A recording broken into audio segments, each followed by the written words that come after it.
Hai teman-teman investor, ketemu lagi di Triple C, Cerdik Cari Cuan. Satu program tayangan edukasi pasar modal dari BTV untuk memberikan edukasi pasar modal kepada teman-teman investor muda, Gen Z, milenial, dan lainnya. Nah, pada episode kali ini kita masih membahas emiten-emiten yang terafiliasi dengan konglomerasi.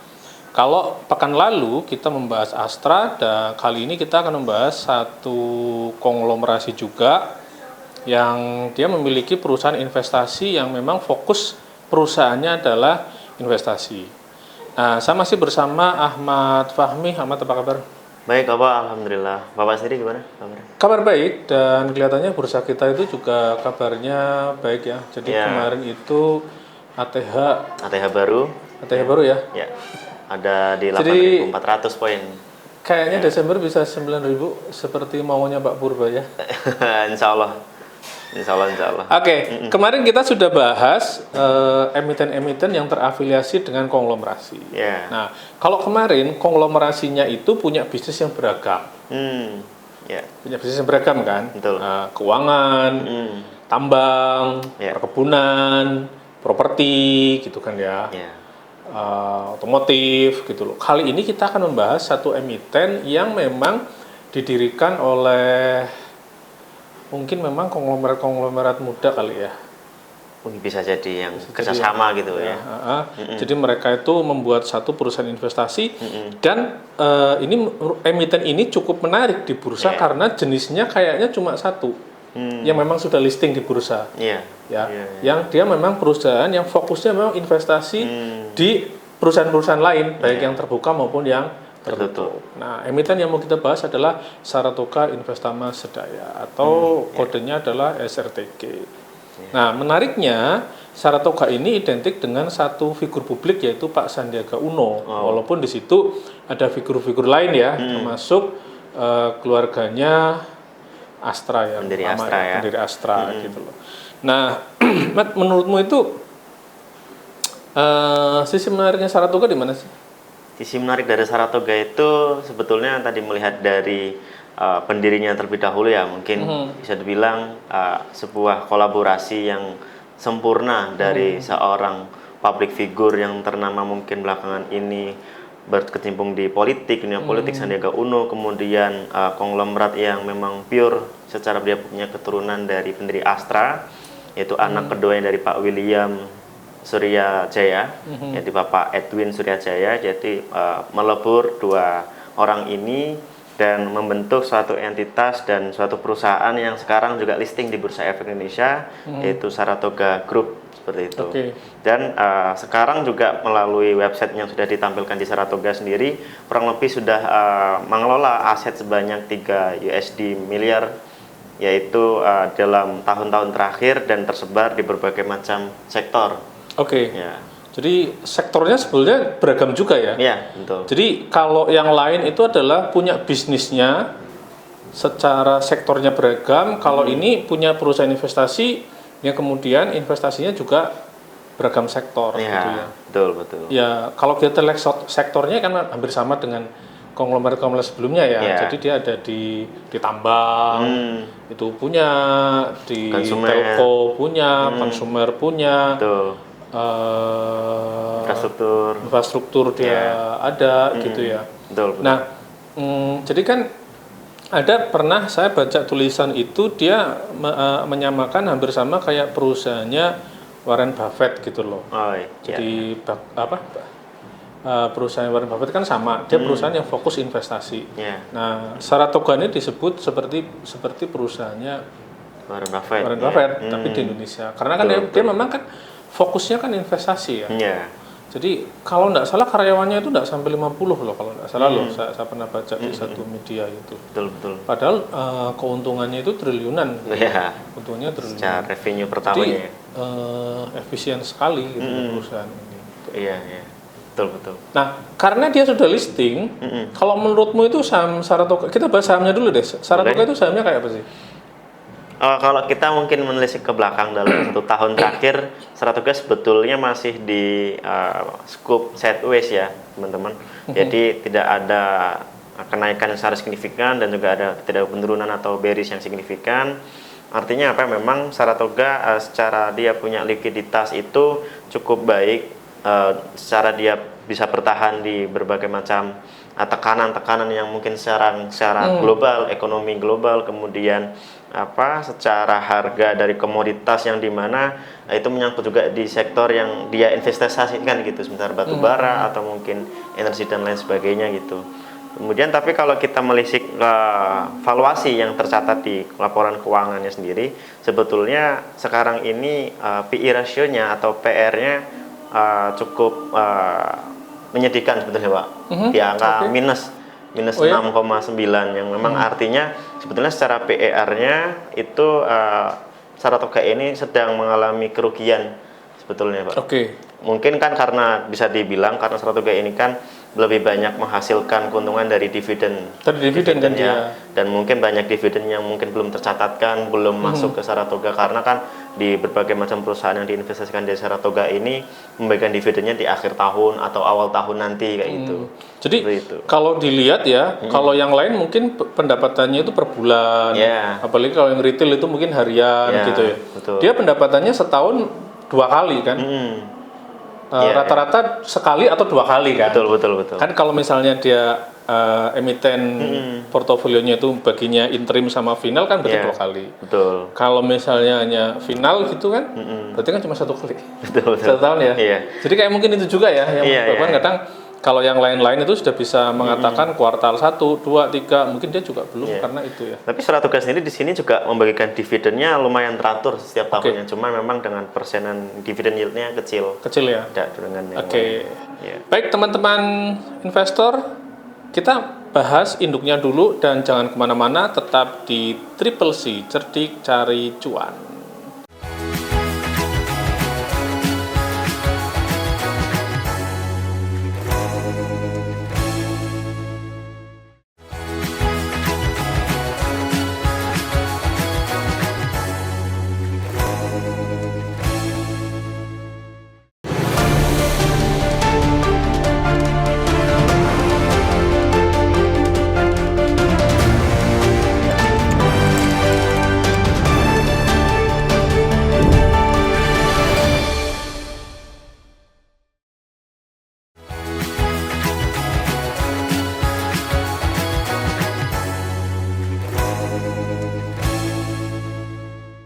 Masih di Triple C, cerdik cari cuan, dan kita masih bersama Ahmad Fahmi, mahasiswa VIA dan seorang investor muda. Kita masih bahas saham emiten Saratoga. Teman-teman, tadi kita sudah bahas Saratoganya dan sekarang kita akan bahas emiten-emiten yang menjadi portofolionya Saratoga. Mungkin kita ambil dari yang pertama dulu ya. Saham sejuta umat Adaro Energi gitu ya. Jadi tetap sama ya polanya. Jadi tidak ada konglomerat di Indonesia yang tidak masuk ke tambang gitu kan ya. Jadi gitu. Jadi ini portofolio pertama Saratoga yang kita bahas itu adalah Adaro. Dan kemarin sudah memecah anak usahanya lagi. Jadi ADI ya. Jadi ADI. Dan Saratoga punya juga di situ. Di ADI ya. Tapi kita lihat Adaro-nya aja deh.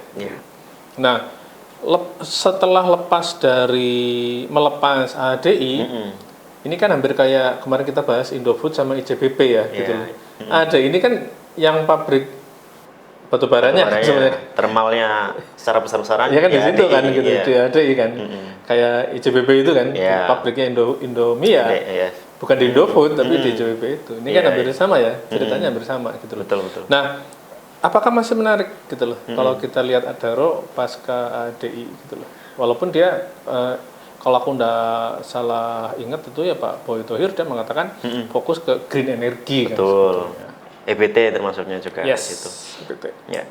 Jadi Adaro memang betul yang dibilang Bapak tadi, setelah dari pasca melepas anak usahanya itu ADI yang memang concernnya dia mengurus dari batubara thermalnya secara besar-besaran. Jadi untuk urusan batubara, pertama batubara memang sepenuhnya diberikan ke ADI. Untuk harga sahamnya memang saat ini setelah pasca melepas ADI itu memang turun signifikan, dalam setahun juga bisa dibilang melalui tren bearish ya. Kita bila melihat di sini sudah turun 49,48%, hampir 50% ya. Turun dalam setahun setelah dari melepasnya AADI kayak gitu. Tapi ini juga nggak terlalu yang bagaimana kalau kita melihat dari sisi dividennya, Pak. Dividen yang diberikan dari Adaro memang masih concernnya ESG ya, memang ada yang sekarang ini concern ke EBT, kemudian dengan prinsip ESG atau environmental, social dan governance ya lebih diperkuat, jadinya dividen yang dibagikan masih hampir mirip dengan sebelum dan setelah melepas ADI-nya gitu. Jadi masih ada. Jadi kelihatannya ini juga masih menjadi pundi-pundi utamanya bagi Saratoga ya. Betul, yang memang ya mencari dari dividen yang diinvestasikan. Adaro maupun ADI itu masih menjadi, ya kita lagi bahas Adaro ya. Adaro masih menjadi penopang besar lah bagi pendapatan Saratoga gitu ya. Kelihatannya seperti itu ya. Iya ya. Tapi kalau kita melihat secara valuasi laporan keuangannya, PER dan pun PBV-nya sebetulnya masih terbilang cukup under value ya Pak ya. Jadi tercatat di sini PBV-nya adalah 0,7 di bawah 1 dengan PER-nya juga masih di bawah 30 dan di angka 8,6. Ini cukup murah dengan market kapitalisasi yang tercatatkan dari Adaro ini 56,8 triliun. Ya, jadi ini terbilang under value, cuman karena lepasnya ADI memang agak signifikan dampak yang ke harga sahamnya sendiri. Kalau gitu. MDKA ini kan juga tambang juga ya, tambang emas ya. Betul. Merdeka Cooper kalau tidak salah di Banyuwangi ini pabriknya. Lokasinya ya. Nah ini juga Saratoga masuk ke Merdeka Cooper ya. Betul, jadi ini perusahaan tambang emas. Nah kalau kita lihat apakah MDKA itu seperti apa? 20% ya Saratoga ini menginvestasikannya di Merdeka Copper Gold atau MDKA. Dan memang secara dari Banyuwangi kemudian melakukan expand juga pertambangan emas di Gorontalo, itu banyak sekali MDKA ini melakukan ekspansinya sepertinya. Kemudian kalau kita melihat dari harga sahamnya sendiri, MDKA dalam setahun menunjukkan angka yang terbilang cukup baik daripada yang lain, dan pertambangan yang lain bisa bertahan dengan ketahanan ekonomi yang sekarang mungkin gonjang-ganjing, itu bisa naik sebesar 12% dalam 1 tahun. Dengan memang dia punya PBV dan BER-nya yang cukup tinggi, tapi dengan prospek dan ekspansi yang dia sedang lakukan sebetulnya bisa memberikan perimbangan di situ. Jadi ya cukup riskan juga sebetulnya kalau bagi sisi dari investor yang mungkin dari retailer, kemudian dari kita yang masih pemula seperti itu ya, melihat PER yang sekarang sebetulnya minusnya lebih gede daripada Saratoga yang tadi kita sebutkan.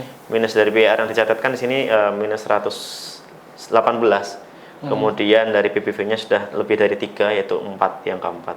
Kayak gitu. Kalau secara laporan. Jadi sebenarnya udah under value ya? Iya, under value, tetapi angka ini akan bisa tereduksi ketika memang ekspansi yang dilakukan MDKA ini sempurna.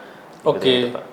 Nah, kelihatannya memang tahun ini kalau dari investasi di MDKA mungkin belum bisa membuat senyum ya kali ya. Untuk yang tahun ini ya, Tapi tidak menutup kemungkinan di tahun-tahun berikutnya investasi di MDKA akan cerah gitu. Apalagi kalau nanti memang harga emas dunia memang naik terus, kemungkinan besar MDKA, Antam, dan pertambangan emas yang lain yang terdaftar di Bursa Efek bisa terpengaruh kayak gitu juga Pak. Iya. Betul. Oke, jadi 2 yang kita lihat di tambang ya, sebenarnya ada 3 ya kalau ditambah ADI ya. ADI ya, betul. Jadi ada Adaro, ADI dan Merdeka Cooper. Nah ini menjadi 3 portofolio di bidang pertambangan dari Saratoga. Dan kelihatannya ini memang menjadi kayak semacam tulang punggung kali ya. Iya, betul. Tulang punggung pendapatan dari Saratoga. Jadi kalau misalnya tadi Saratoganya itu minus ya mungkin karena investasinya lagi minus ya kali. Betul. Ini memang resiko bisnisnya Saratoga ya. Karena model bisnisnya memang seperti itu. Jadi kalau portofolionya turun, ya pendapatan dia juga ikut turun ya. Betul. Karena dia tidak bisa menggerakkan pasar kan. Oke, baik teman-teman, kita sudah bahas 2 emiten yang menjadi portofolionya Saratoga. Kita masih ada beberapa emiten yang mau kita bahas, jangan kemana-mana, masih tetap di Triple C, cerdik cari cuan.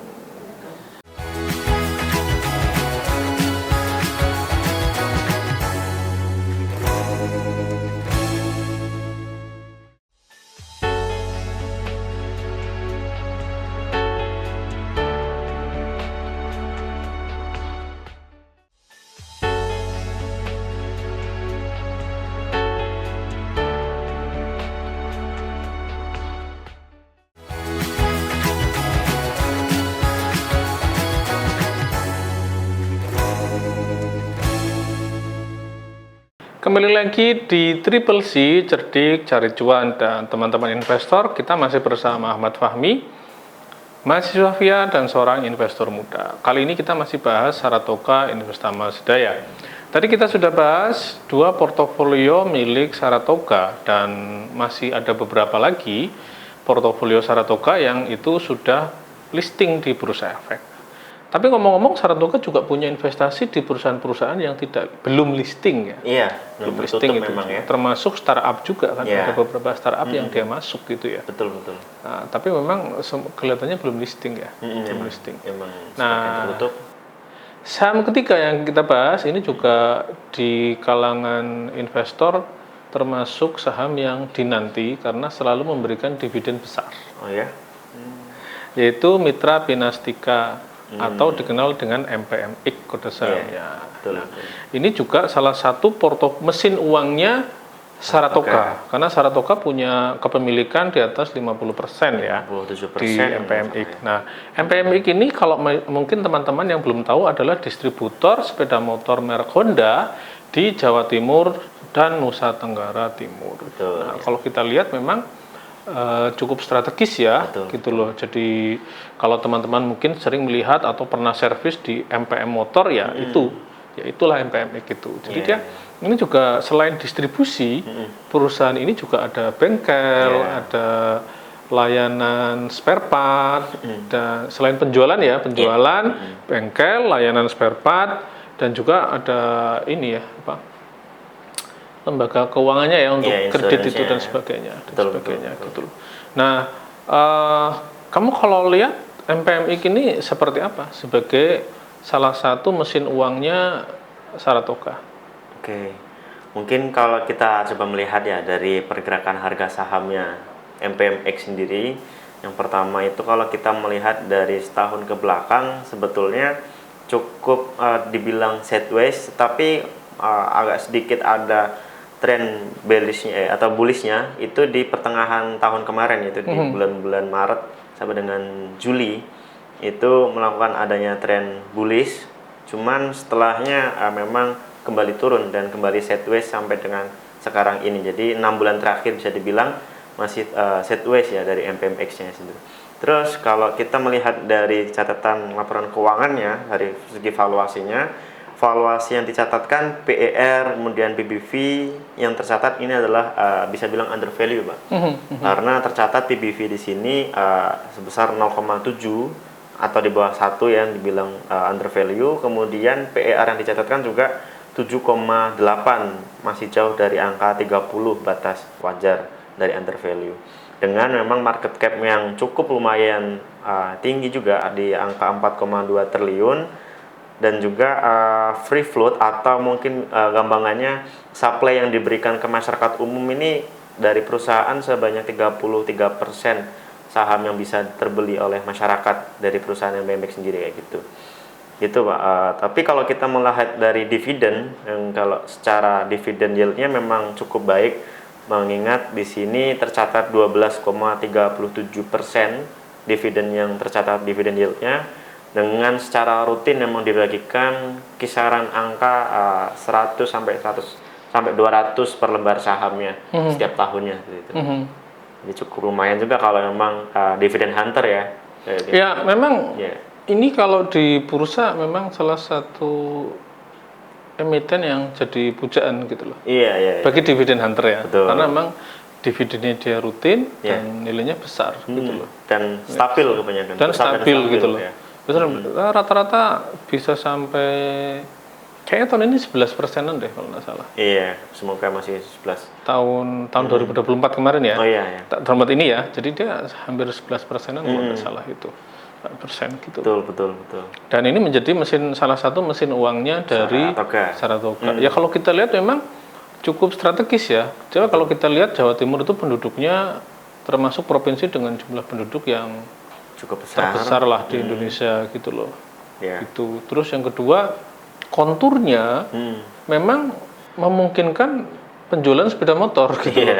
Dengan kontur yang pedesaan, ada pegunungan, ada pantai, ada apa, yang tidak semuanya bisa dilalui dengan kendaraan roda 4, menjadikan pertumbuhan kendaraan roda 2 tinggi. Betul. Nah, yang ketiga, dia pegang brand yang memang sudah sangat familiar gitu. Honda ya. Iya gitu loh.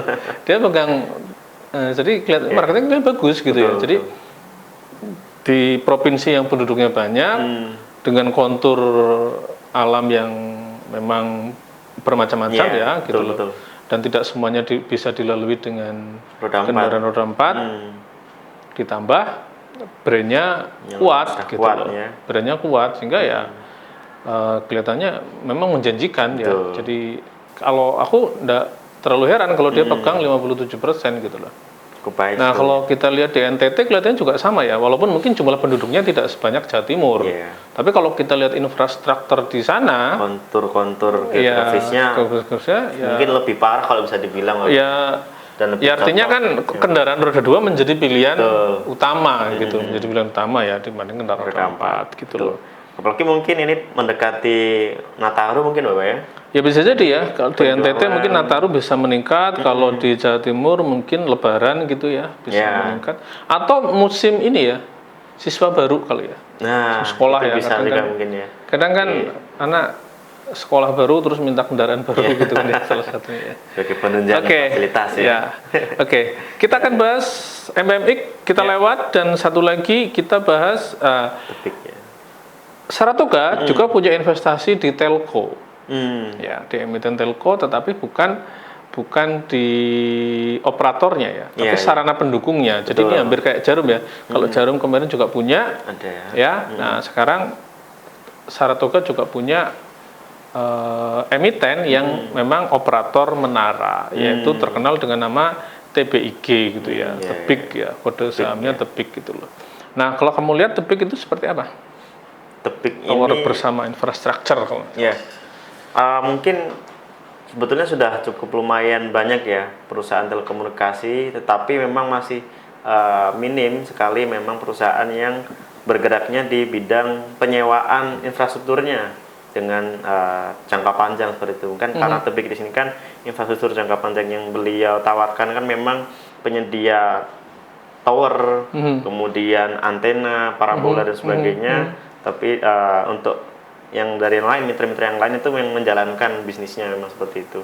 Tapi kalau kita melihat memang secara pergerakan harga saham dari TBIG sendiri dalam setahun cukup volatil ya, cukup volatil, dan kalau kita tafsirkan sebetulnya di tren bullish atau kenaikan yang lumayan cukup juga banyak, yaitu di sekitar angka 17% dari awal tahun kemarin. Cuman ini sebetulnya sangat disukai kalau melihat pergerakannya seperti ini oleh scalpingan ya, mungkin scalping ataupun jadi yang pemburu capital gain. Ya betul. Karena yang kita lihat di sini harga saham yang karena catnya naik turun selama setahun ini tidak dan naiknya kadang tinggi banget ya. Naik tinggi, tapi ya juga turunnya juga lumayan ya, kita tinggal melihat momentum aja gitu ya, masuknya seperti apa, bagaimana. Jadi kalau kita lihat Saratoga investasinya cukup beragam juga ya. Jadi hampir polanya hampir sama dengan konglomerasi lain gitu ya.